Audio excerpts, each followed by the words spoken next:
우리는 포스트 모던이라는 말을 많이 사용하고 듣기도 합니다. 그런데 저는 이 포스트 모던이라는 단어를 들으면서 많은 설교 시간에 들으시죠. 근데 이해하는 척했지만 사실 잘 이해가 되지 않았던 단어이기도 합니다. 우리는 포스트 모던 세상에 살고 있습니다 라고 이렇게 말을 하시는데 그 세상이 어떤 세상인지 잘 이해가 되지 않았던 단어이기도 합니다. 포스트 모던은 포스트가 다음이에요. 포스트라는 것이 다음이고 단어가 모던, 모던이라는 단어는 근대라는 뜻을 가진 모던과 다음이라는 뜻을 가진 포스트가 합쳐진 단어입니다. 그러니까 근대 이후의 세상을 말하는데 근대는 1900년도 초반을 의미합니다.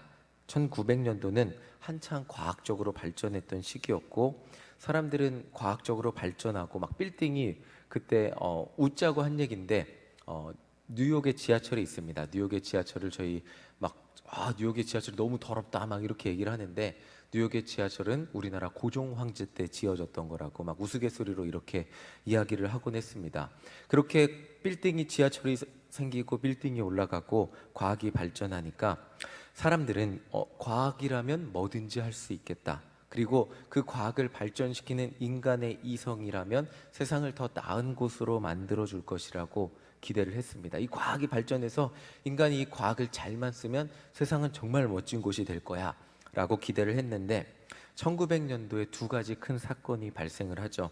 그것이 1, 2차 세계대전입니다. 요즘 오펜하이머라는 영화에서 다루었듯이 2차 세계대전은 핵전쟁, 핵폭탄으로 끝이 나게 됩니다. 과학과 인간 이성의 발전이 핵폭탄이라는 결과를 보며 엄청난 충격을 받게 됩니다. 세상을 아름답게 만들어줄 것이라고 기대했는데 무기의 발전은 전쟁의 폐해를 낳고 예전에는 칼로 사람을 한 명을 죽이는 것이 굉장히 힘들었다면 핵폭탄 하나로 정말 수십만 명의 사람을 죽이는 것은 일도 아닌 세상이 되어버렸습니다. 2차 세계대전 이후에도 6.25도 있었고요. 월남전 그리고 이제 냉전도 이렇게 계속해서 세계의 갈등이 일어나면서 전쟁과 갈등, 환경 파괴 등 정말 오늘날도 환경 파괴가 심각해서 지구 온난화를 더 이상 돌이키기가 없을 수 있는 그런 세상이 되었다고 이렇게 말을 하고 있는데 과학의 발전이 좋은 세상을 만들어줄 줄 알았는데 이게 세상이 더 망가져가는 인간의 약점으로 나타나게 됩니다. 그러면서 1900년도 중반에 한 60년대쯤부터 이제 인간의 이성이 과학을 잘 다루지 못해서 인간의 이성을 믿지 못하는 그런 경향들의 운동들이 나타나기 시작합니다. 인간의 이성과 논리를 믿어봤자 세상은 더욱더 무섭고 파괴적인 곳이 된다는 회의감을 가지고 인간이라는 존재 자체를 의심하고 인간이 세워놓은 우리의 질서 자체를 의심하기 시작합니다. 인간이 만들어 놓은 기준 자체를 의심합니다.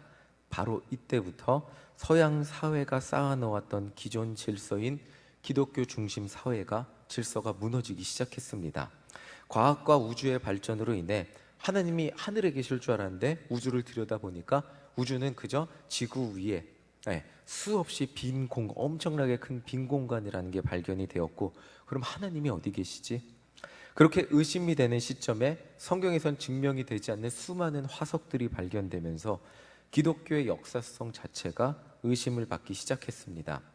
이전에는 서양이라는 거대한 세상을 기독교 세계관으로 묶어서 기준으로 운영이 되었다면 이 포스트 모더니즘의 세상에는 한 개인의 이제는 우리가 믿었던 그 진리가 이게 진짜가 맞아? 이러면서 한 개인의 만족이 기준이 되었습니다. 그렇기 때문에 남에게 피해를 주지 않는다면 자신의 만족이 최고의 기준이 된 세상이 서양 세상이 사회가 돼버렸습니다. 기독교 세계관이 무너진 동시에 그동안 목소리를 내지 못했던 소수의 사람들이 목소리를 내기 시작했습니다. 그것이 대표적인 문제가 동성애의 문제죠. 제가 미국에 있을 때 동성애 문제는 심각한 문제가 아니었습니다. 심각한 문제가 아니었고 이제 받아들여진 당연한 문제였습니다. 저희 친한 목사님의 그 교회의 평신도 지도자가 동성애자였고 신학생 부부가 사는데 남자 부부가 살아서 남자 커플이 결혼해서 살고 그 사람들이 목사가 되겠다고 신학을 공부하고 있었습니다. 그러나 이것을 절대로 제 입으로 표현해서 잘못됐다고 정죄하거나 판단하면 안 되는 세상이 미국이었습니다. 어제 인터넷을 하는데 한 분이 이런 글을 올리셨습니다. 기독교는 타협할 수 없는 절대 기준을 가진 종교라는 그런 글을 올리셨습니다. 우리 인간의 개개인의 만족이 기준이 되는 순간 우리는 포스트 모더니즘이라는 세상 속에 살면서 절대 타협이, 우리는 그 기준, 그 세상에 살면서 어느 선까지 기준이 무너져야 되나 하는 세상에서 살고 있습니다. 그냥 사람들이 받아들여 주면 그냥 포스트 모던이기 때문에 오케이 되면 그것이 받아들여지는 절대적인 기준이 없는 세상에서 살고 있습니다. 그런데 기독교는 타협이 되지 않는 절대 기준이 성경에 있고 그것을 우리는 그 절대 가치를 믿으며 살아가고 있습니다. 느헤미야 시대의 성벽을 다시 쌓고 회개하고 영적 부흥을 위해 실천한 일이 있습니다. 그것은 영적 부흥이라는 것은 하나님의 법이라는 과거의 절대 기준으로 돌아가는 것이었습니다. 우리 31절 함께 읽어보겠습니다. 31절입니다. 시작. 혹시 이 땅 백성이 안식일에 물품이나 온갖 곡물을 가져다가 팔려고 할지라도 우리가 안식일이나 성일에는 그들에게서 사지 않겠고 일곱째 해마다 땅을 쉬게 하고 모든 빛을 탕감하리라 하였고, 그들이 결단하면서 행했던 것은 안식일을 기억하여 거룩하게 지키라는 하나님의 말씀, 정말 과거에 오래전 조상들에게 주셨던 하나님의 법으로 돌아가는 것이었습니다. 또한 율법대로 7년마다 땅을 쉬게 하고 이웃의 빚을 탕감해주는 하나님의 법 그대로 율법을 읽고 율법대로 실천하는 그 법으로 돌아가는 것이었습니다. 그 기준이 최신의 법이 아니래도, 그 기준이 오늘날 우리의 삶의 상황과 환경에 맞지 않는다고 할지라도, 이전에는 이스라엘 백성들이 그전에는 이 법을 어떻게 지켰냐면요, 여호수아가 그 땅 가나안 땅에 들어가서 그 땅의 백성들을 다 어떻게 했죠? 진멸해서 자기들만 살면서 자기들이 지킬 수 있는 율법을 지키며 살았습니다. 그런데 지금은 포로 이후에 70년 동안 그 땅을 비웠다가 포로 이후에 다시 이스라엘로 돌아와서 그 땅에 있는 기존 정착민과 혼란스럽게 섞여서 살았어야 됩니다. 그 섞여서 사는 그 상황 속에서도 상황과 환경이 이전의 조상들과 맞지 않는다고 할지라도 우리는 하나님의 법이라는 절대 기준을 지키며 살겠습니다 결단하며 실천하기로 모두가 결단하는, 그렇게 실천하며 살아가는 그 모습으로 돌아가고 있는 것입니다. 우리 35절 함께 읽어보겠습니다. 시작. 해마다 우리 토지 소산과 소산의 만물과 각종 과목의 첫 열매를 여호와의 전에 드리기로 하였고, 이전에 과거의 조상들이 하나님께 드렸던 것처럼 성벽도 재건되었고 성전도 재건되었으니까 이전의 조상들이 했던 것처럼 토지 소산의 가장 첫 번째 것을 하나님께 드리기로 결단하였습니다. 그 이웃에 살고 있는 다른 민족이 그렇게 하지 않는다고 할지라도, 우리 옆집에 사는 사람이 다른 민족인데 그렇게 하지 않는다고 할지라도 나는 하나님의 백성으로서 토지 소산의 첫 번째 것을 하나님께 드리기로 결단했다는 것입니다. 우리 37절 함께 읽어보겠습니다. 시작. 또 처음 익은 밀의 가루와 거제물과 각종 과목의 열매와 새 포도주와 기름을 제사장들에게로 가져다가 우리 하나님의 전에 여러 방에 두고 또 우리 산물의 11조를 레위 사람들에게 주리라 하였나니, 이 레위 사람들은 우리의 모든 성읍에서 산물의 11조를 받는 자임이며. 자, 하나님께 온전한 11조를 바칠 것을 결단했습니다. 우리 옆집에 사는 이방 민족이 그렇게 하지 않았어도, 우리가 포로 기간 동안 그렇게 하나님께 하지 못했어도 이제 하나님의 백성으로 주님 앞에 돌아와 성벽을 재건하고 성전이 재건된 이 시점부터는 우리는 우리의 온전한 11조를 하나님께 드리겠습니다. 일반 백성들이 제사를 담당하는 레위 족속에게 11조를 드리면 레위 족속은 자신들이 받은 몫의 10분의 1을 하나님께 온전히 드리기로 결단했습니다. 그리고 이렇게 온전한 11조를 드리는 행위를 39절에는 이렇게까지 표현하고 있습니다. 우리 함께 읽어보겠습니다. 시작.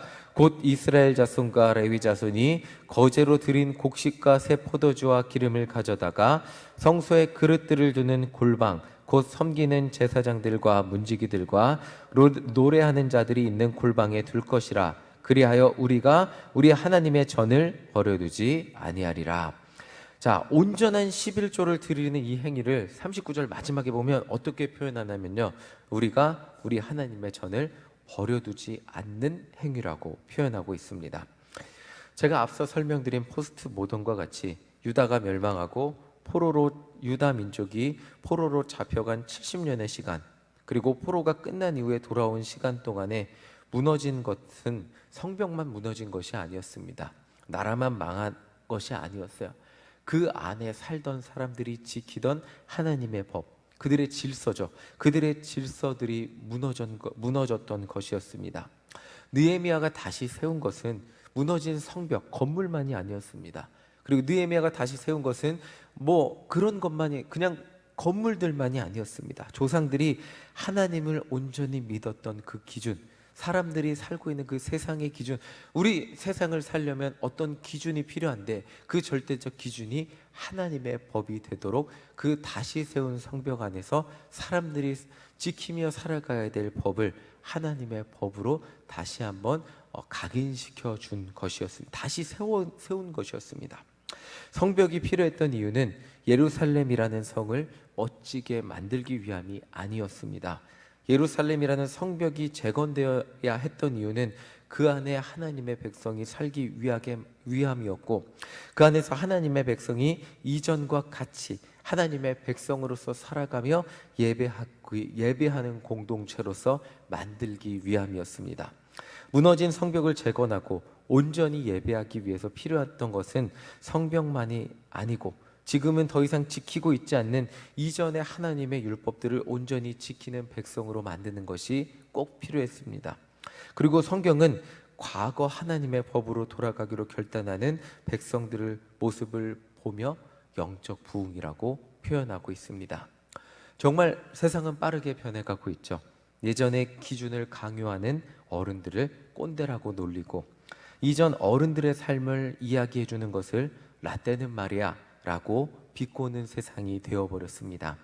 그러나 그럼에도 불구하고 우리는 놓쳐서는 안 되는 진리를 믿으며 살아가고 있습니다. 세상이 아무리 변해도, 세상이 아무리 빠르게 변해도, 새로운 세대가 아무리 일어나도 우리는 놓쳐서는 안 되는 절대적 가치와 진리를 믿으며 살아가고 있습니다. 그 안에 놓쳐서는 안 되는 하나님의 기준을 우리는 붙들며 살아가고 있습니다. 영적 부흥은 우리가 안 했던 새로운 것을 하는 것이 아니라 우리의 신앙의 선조들이 잘했던 모습으로 돌아가는 것입니다.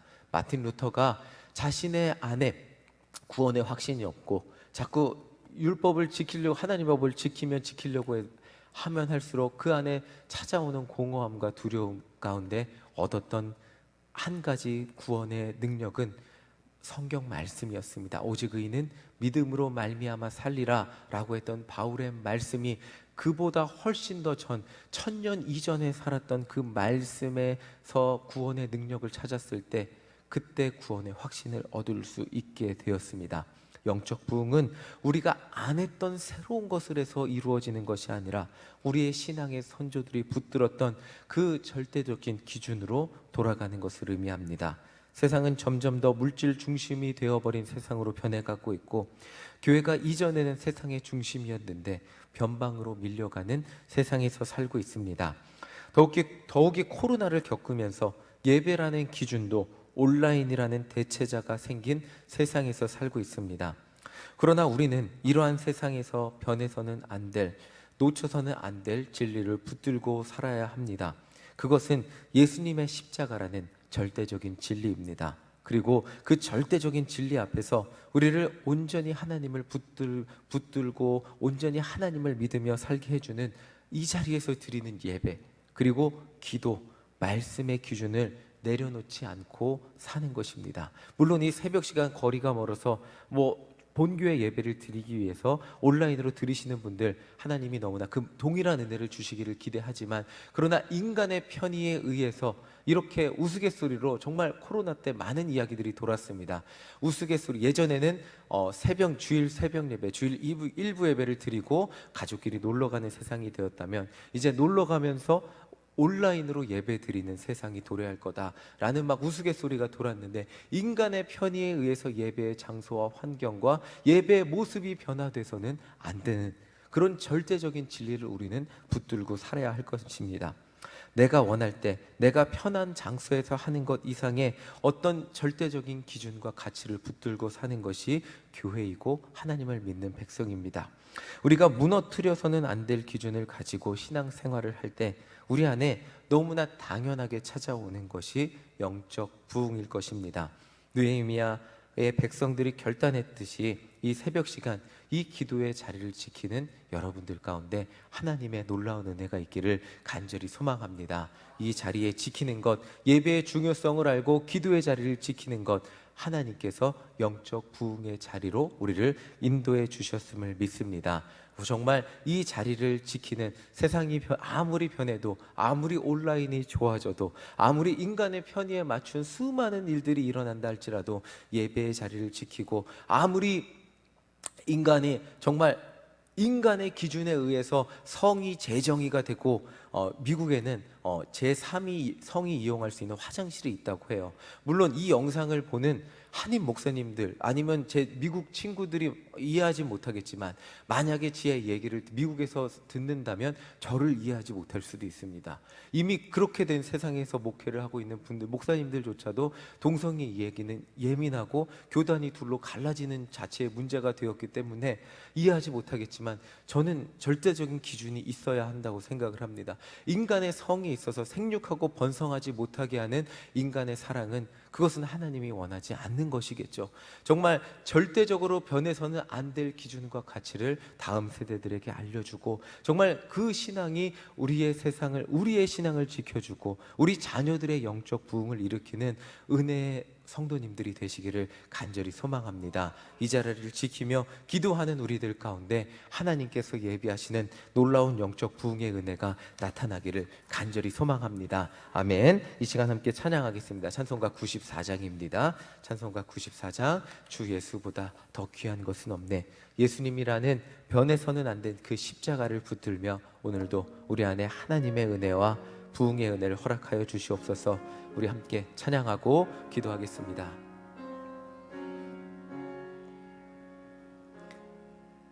주 예수보다 더 귀한 것은 없네.